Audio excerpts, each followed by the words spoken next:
वणक्कम वन्नकम কোন ভাষা? जय श्री कृष्ण।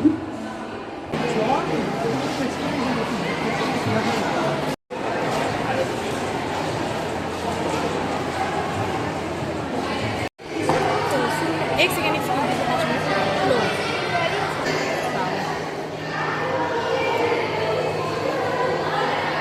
একটু এগোতেই জানতে পারলাম যে ওখানে পার্স আর মোবাইল ছাড়া কিছু অ্যালাউ করবে না।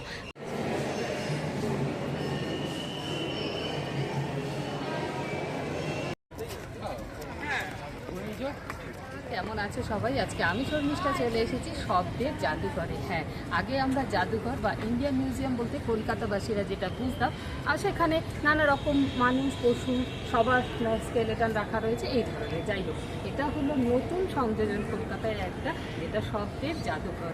লাস্ট কিছুদিন আগেই এটার ওপেন করেছেন আমাদের স্বরাষ্ট্রমন্ত্রী অমিত শাহ।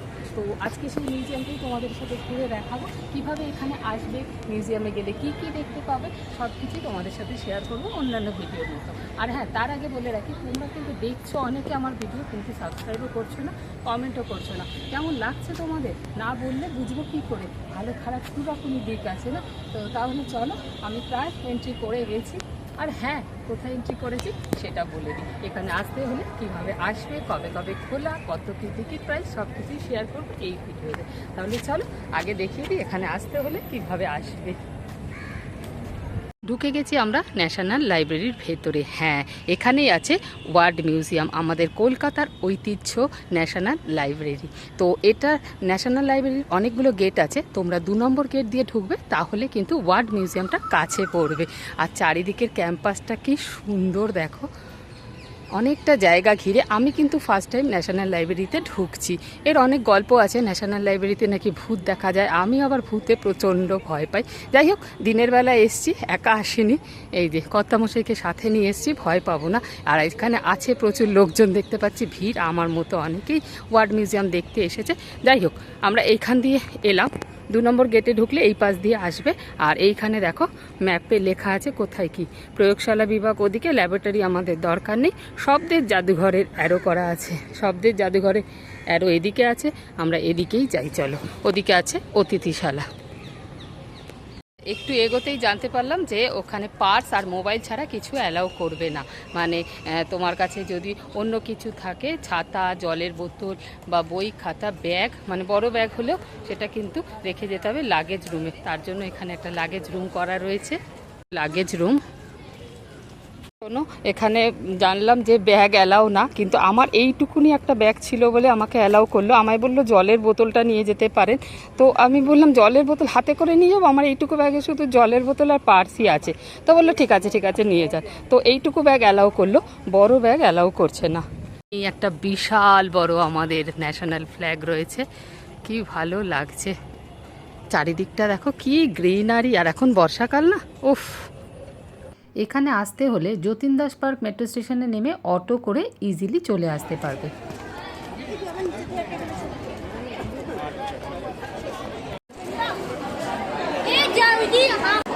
এখানে এলেই টিকিট ঘর বলছে বাঁ দিকে, টিকিট কাউন্টার, এখান থেকে টিকিট নিতে হবে। একটা টিকিট মানে একটা কুপন বলতে পারো দিয়েছে, এর জন্য কোনো রকম কোনো চার্জ করেনি বা পয়সা নেয়নি। এটা কিন্তু 15ই আগস্টের পর থেকে চার্জেবল হবে, যেটা পার হেড 75 রুপিস করে লাগবে। 15ই আগস্টের আগে অবধি এলে কিন্তু কোনো চার্জ লাগবে না, জাস্ট একটা কুপনের জন্য দিল। এখানে ম্যাপ রয়েছে, আমরা প্রথমেই যাব মহাশূন্য থেকে শব্দ, তারপর প্রাথমিক শব্দ, তারপর আমার মাতৃভাষা, সব শেষে নবরস। বাঁদিকে আছে মহাপুরুষদের জয়মাল্য, প্রদর্শনী, পরম্পরা, সার্বজনীন সংলাপ ও সার্বজনীন গ্রন্থাগার আন্দোলন। চলো তাহলে এবার ভেতরে প্রবেশ করি, দেখি আমাদের জন্য কি কি অপেক্ষা করছে। এখানে আমরা 22টা শব্দের বিবর্তন দেখতে পাবো। মোট 9টা গ্যালারিতে ভাগ করা হয়েছে পুরো অভিজ্ঞতাকে। এই দিকে রয়েছে মহাশূন্য থেকে শব্দের উৎপত্তি, এই দিকে আছে প্রাথমিক শব্দ। বলা হয়েছে 14টা শব্দের সূত্রপাত হয়েছে যখন 14 বার শিবের ডমরু বেজেছে। এই গ্যালারির নাম শব্দের আদিম যাত্রা। এই গ্যালারিতে প্রবেশ করলে দেখতে পাবে মানব সভ্যতার একদম শুরুর কথা। সেই সময় মানুষ কিভাবে ছবি এঁকে ইশারা করে যোগাযোগ করত তার এক চমৎকার দৃশ্যমান উপস্থাপনা রয়েছে এখানে। তোমরা হয়তো অনেকেই ভাবতে পারো ভারতের এত রাজ্য থাকতে কলকাতাতেই কেন প্রথম শব্দের জাদুঘর খোলা হলো। কারণ কলকাতা হলো ভারতের সাহিত্য ও সংস্কৃতির পীঠস্থান, যে শহরে রবীন্দ্রনাথ ঠাকুর, বঙ্কিমচন্দ্র চট্টোপাধ্যায় এবং শরৎচন্দ্র চট্টোপাধ্যায়ের মতো দিকপালেদের জন্ম ও কর্মক্ষেত্র। সেখানে ভাষার উৎসকে নিয়ে এমন এক সংগ্রহশালা গড়ে ওঠার উপযুক্ত জায়গা কলকাতা ছাড়া আর কী হতে পারে। এর পরের গ্যালারি হলো আমাদের মাতৃভাষা। এটা হলো distribution of language in India. এর সামনেই রয়েছে ছোট একটা স্ক্রিন যেখানে 22টা ল্যাঙ্গুয়েজ আলাদা আলাদা কালারে ইন্ডিকেট করা রয়েছে। সেই ল্যাঙ্গুয়েজে ক্লিক করলেই দেখা যাবে ইন্ডিয়ার কোন রাজ্যে সেই ল্যাঙ্গুয়েজ ইউজ করা হয়, বা পুরো ভারতে সবচেয়ে বেশি কোন ল্যাঙ্গুয়েজ ইউজ হয় সেটাও দেখে নিতে পারবে। এখানে যা যা দেখতে পাবে সবই স্ক্রিনে টাচ করে অপারেট করতে পারবে। তাও আবার 3টে ভাষার অপশান আছে, হিন্দি, বাংলা, ইংলিশ। এখানে রয়েছে শব্দ মেলানোর একটা পাজেল গেম, যেটা তোমরা নিজেদের মতো করে খেলতে পারবে। এরকম গেম আমরা আমাদের মোবাইলে প্রায়শই খেলে থাকি। 2টো ওয়ার্ড মিলে গেলে কার্ডগুলো ভ্যানিশ হয়ে যাবে। আমাদের সংবিধান স্বীকৃত 22টি প্রাচীন ভাষার উৎপত্তি, তাদের সাহিত্য ও উচ্চারণ শুনতে পাবে মোশন সেন্সার হেডফোনের মাধ্যমে। এখানে ফুটিয়ে তোলা হয়েছে চিত্রলিপি থেকে বর্ণলিপির জন্ম, ব্রাহ্মী, খরষ্টি থেকে শুরু করে দেবনাগরী, বাংলা এবং দক্ষিণ ভারতের প্রাচীন লিপিগুলোর রূপান্তর ডিজিটাল স্ক্রিনে ফুটিয়ে তোলা হয়েছে।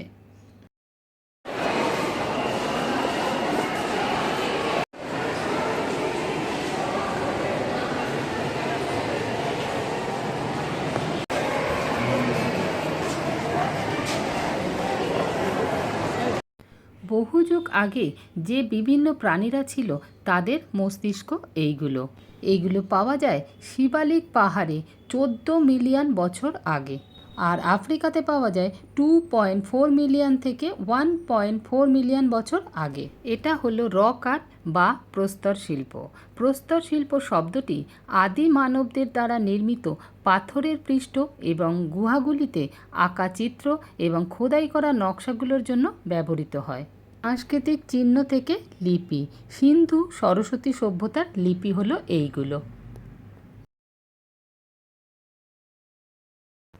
এটা হলো গুজরাটের জুনাগড় শিলালিপি। এখানেও একটা ডিজিটাল গেম রয়েছে। এখানে যে ওয়ার্ডটা আসবে সেই ওয়ার্ডটা কোন ভাষায় বলতে হয়। অপশান দেবে 4টে, রাইট অপশান হলে তুমি কারেক্ট। এই গ্যালারিটা হলো মহাপুরুষদের জয়মাল্য। এখানে প্রাচীন ঋষি মুনি ঋষিদের ব্যাপারে কিছু বিবরণ দেওয়া আছে, সবই তাদের ভাষা ও শব্দ সংক্রান্ত।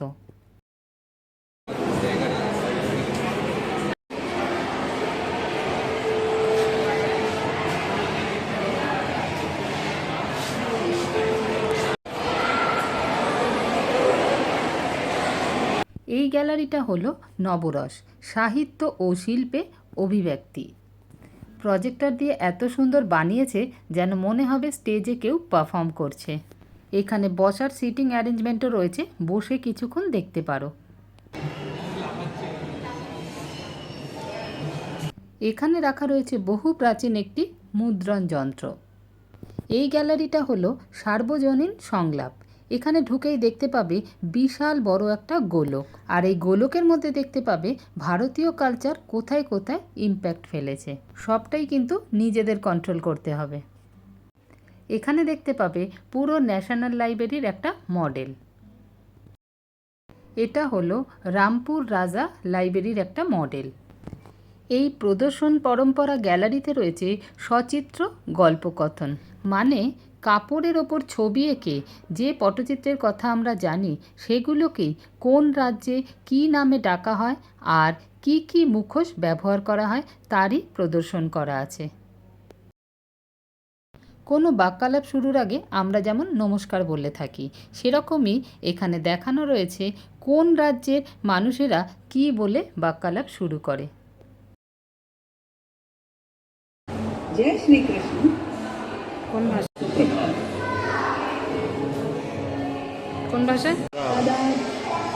उर्दू, कश्मीरी, हिमाचल।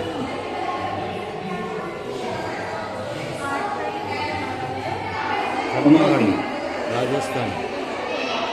এই ছিল শব্দের জাদুঘরের ভিডিও। আমার সাথে ঘুরে দেখতে তোমাদের কেমন লাগলো অবশ্যই কমেন্ট করে জানিও। আর হ্যাঁ, পারলে কিন্তু তোমরা নিজেরা এসে নিজের চোখে একবার দেখে যেও। ভিডিওতে দেখা আর নিজের চোখে দেখা অনেকটাই তফাৎ। অনেক কিছু জানতে পারবে, অনেক কিছু শিখতে পারবে, আর ভালো তো লাগবেই। এত সুন্দর একটা জায়গায় এলে সবচেয়ে বড় কথা হলো এটার পরিবেশটা এত সুন্দর। আমি তোমাদের প্রথমেই বললাম ন্যাশনাল লাইব্রেরিতে আমি ফার্স্ট টাইম ঢুকলাম আর কি। বিশাল জায়গা নিয়ে আর চারিদিকে এত গ্রিনারি, বিশেষ করে এখন যেহেতু বর্ষাকাল আরও গ্রিন গ্রিন লাগছে, খুব ভালো লাগবে। মানে প্রাকৃতিক পরিবেশে এই রকম একটা মিউজিয়াম দেখে যেও। আর দেখছো কি হাওয়া দিচ্ছে। যাকে চলো তাহলে। আর হ্যাঁ, আমার ভিডিওটা যদি ভালো লেগে থাকে তাহলে একটু লাইক করে দিও, শেয়ার করে দিও, আর সাবস্ক্রাইব তো অবশ্যই করো। তাহলে দেখা হচ্ছে অন্য কোনো ভিডিওতে। ততক্ষণের জন্য বাই।